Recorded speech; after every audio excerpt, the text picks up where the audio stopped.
Welcome to the Real Estate Deal Room podcast. This is where real deals get broken down, real strategies get exposed, and I talk about what's actually going to work when it comes to real estate. So, when it comes to real estate, we're going to talk about real structure, real money, real results. I am your host, Ebonie Beaco, mortgage strategist. And today I will be talking about the one thing that separates small investors from serious wealth builders: using other people's freaking money. Because here's the truth. Most people are stuck thinking, how much money do I need to start?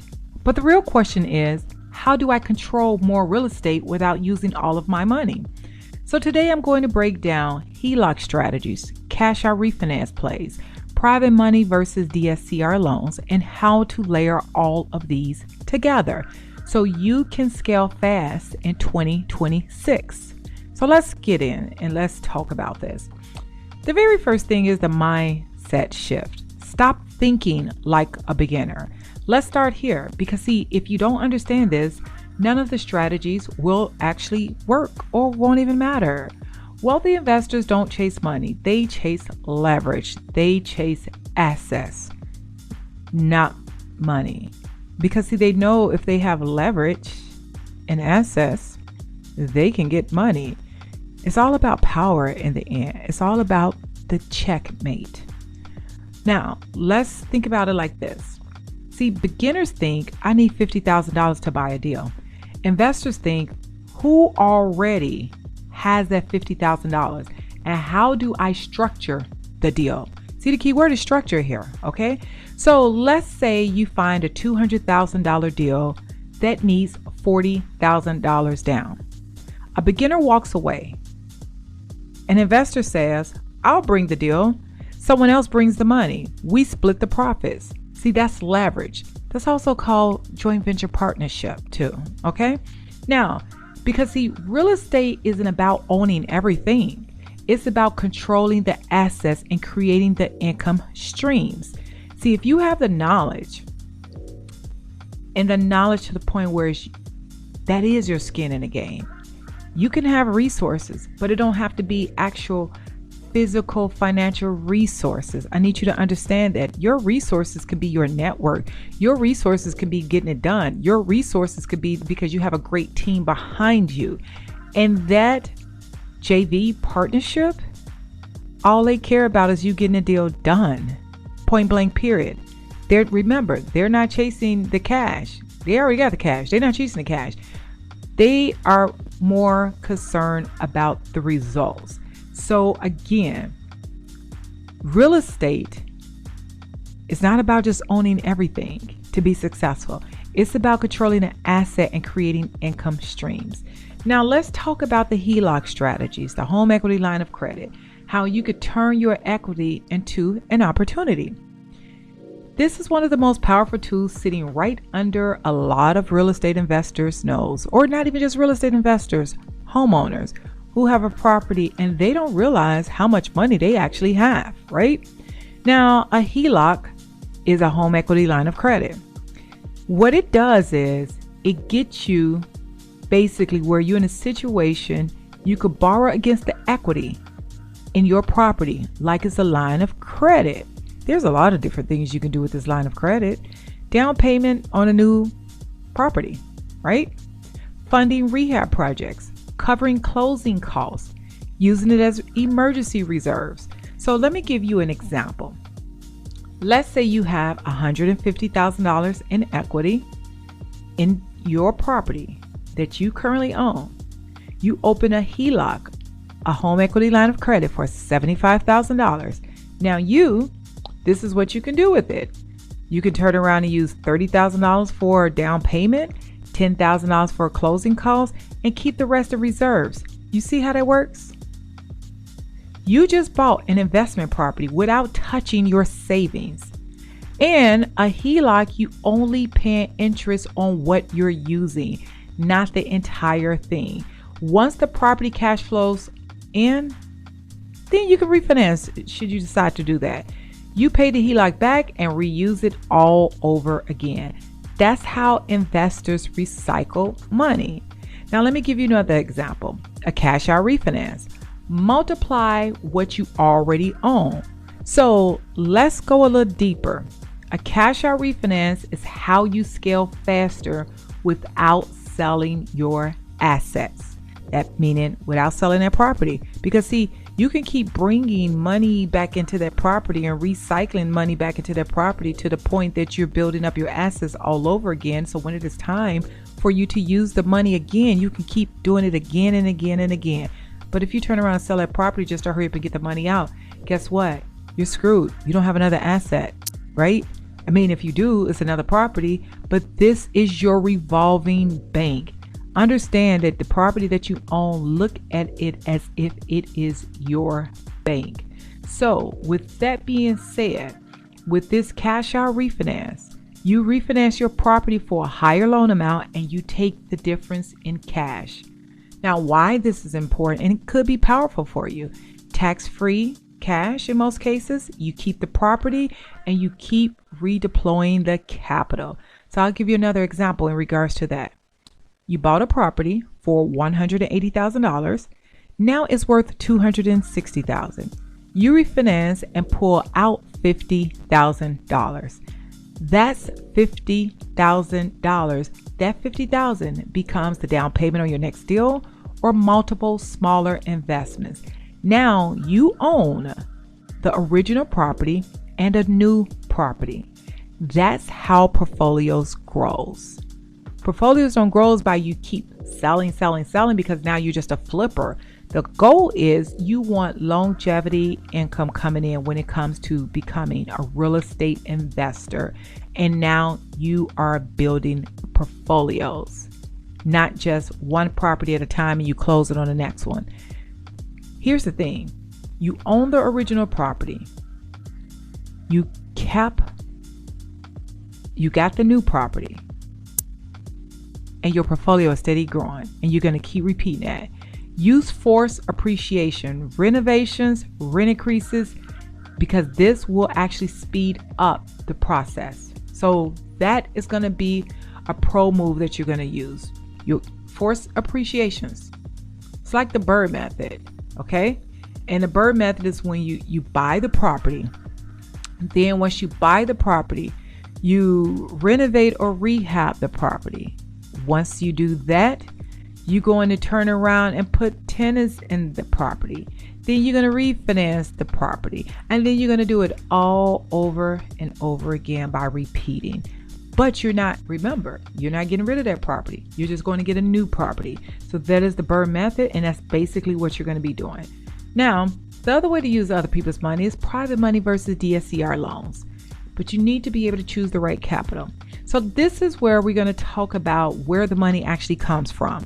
So private money is all about relationship capital.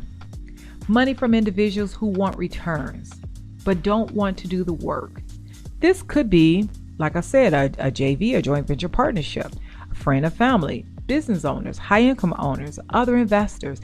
So I'll give you a real life example in regards to this. You find a flip deal, you purchase it for $150,000, rehab it for $40,000, and your ARV, which is your after repair value or after rehab value, is $260,000. You pitch it to a private lender. I'll give you 10% return or profit split.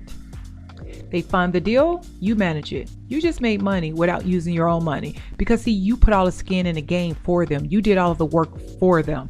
You allow them to continue to go on with their everyday lifestyle on how they make their money. You just gave them another stream of revenue without them doing anything but putting up their money because you still put some skin in the game. Now, this is an ultimate deal for someone who's looking for an investment. They fund the deal, you manage the deal, you just made the money and you move it on. Now, that is for private lender. Let's take a DSCR loan. Let the property qualify. Now, this is where things really open up for you. A DSCR loan is a debt service coverage ratio loan. So what this means is the property's income cover the loan, not your personal income. This is perfect for someone who has no tax returns, no W-2 dependency. They're easier to scale multiple properties. Now, here's a good example. Property rents for $2,000 a month. Mortgage is $1,500. The deal qualifies based on income, not your job, not your DTI. This is how investors build portfolios. This is also good for if, let's say, you're trying to purchase an Airbnb. You make a lot of money from your other properties, but you don't have income that you're not trying to actually disclose. A DSCR loan would be perfect for that because you're not using your income to qualify. You're not using your job to qualify. You are using the income from the property to qualify. Now, let's look at layering financing. Layering financing is really just like, this is like really scaling to the point that you have created a strategy. This is truly like creative financing, but you have to work with the right people to get this done. And you should understand how this is done. This is where average investors become advanced investors because see, they don't use one strategy. They combine them all. So for an example, I need you to take a pen and paper on this one or just play this part back. Let's break this down in depth. A HELOC, home equity line of credit, covers your down payment. The DSCR loan, debt service coverage loans, finances the property. The private money gives you funds for the rehab. The cash out refinance pulls your money back out. That's 4 layers on one deal. I'm going to repeat that. The HELOC covers your down payment. The debt service coverage loan, which is the DSCR loan, finances the property. The private money funds the rehab. The cash out refinance pulls your money back out. Those are the 4 layers. This is about deal structuring. Now, let me explain what that just flat out means. You're minimizing your personal cash, you're maximizing the deal volume, and you're speeding up scaling to multiple properties. This is how investors go from 1 property to 5 properties to 10 properties to 20 plus properties to the point they have built a portfolio. And understand, real investors don't sell 1 property. Real investors sell portfolios. That is how you make your money. That is how you flat out become a true millionaire. And I don't mean just a $1 millionaire or $1 million millionaire. Absolutely not. I mean a multi-millionaire, because when people and real estate investors start selling portfolios, they're selling portfolios, and these portfolios are selling for $8 million, $20 million, because there's so many properties that they're selling under one portfolio. Sometimes they allow you to divide the portfolio up. But again, remember how you're going to qualify in regards to this as the DSCR, right? You're going to qualify based upon the income that is coming in on all of those properties. This is how you are going to grow. It is not luck. It's all about structure. Now, this is important to know all of this if you're trying to win in strategy in 2026. So let's bring it all together. 2026 is not a wait and see market, especially with everything that's going on right now, whether it's the war, whether it's tariffs. It's not a wait and see market, but it is a market about strategy, right? What's happening? The interest rates are shifting. Property values are still holding strong. Investors are getting more creative. You need to have the opportunity to understand the people who understands leverage are the ones that's going to win. The people that understand leverages, they move faster than everyone else, because while others are waiting, you're acquiring properties. While others are saving, you are constantly scaling. So here's the bottom line here. If you want to scale in real estate, you cannot rely on your own money alone. You need strategy, you need structure, and you need the right financing options and the right financing partners. You need to have a team. You need to have the right team. That team is that real estate agent who understands real estate investing and understands working with real estate investors. That loan officer who understands structure. Not just structure, but structure and working with real estate investors, structures on the different type of properties and how they work and how to get the deals done and how to make the terms work for it. This is exactly why I help real estate investors and what I do every single day. So if you're serious about building your own portfolio, becoming a real estate investor and truly growing, or you're a realtor and you want to understand more about real estate investors, or you have deals that you are having that you find problematic and you're losing deals, guess what? Schedule a one-on-one strategy call with me and you can click on the link in the description. Let's break down your situation and show you how to use other people's money, how to structure your next deal, and how to scale and close more properties in 2026. I look forward and seeing you on the other side.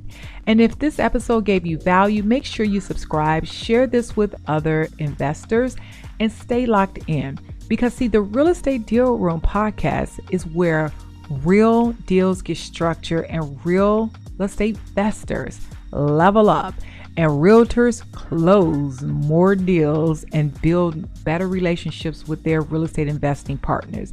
I will see you in the next episode and at the closing table.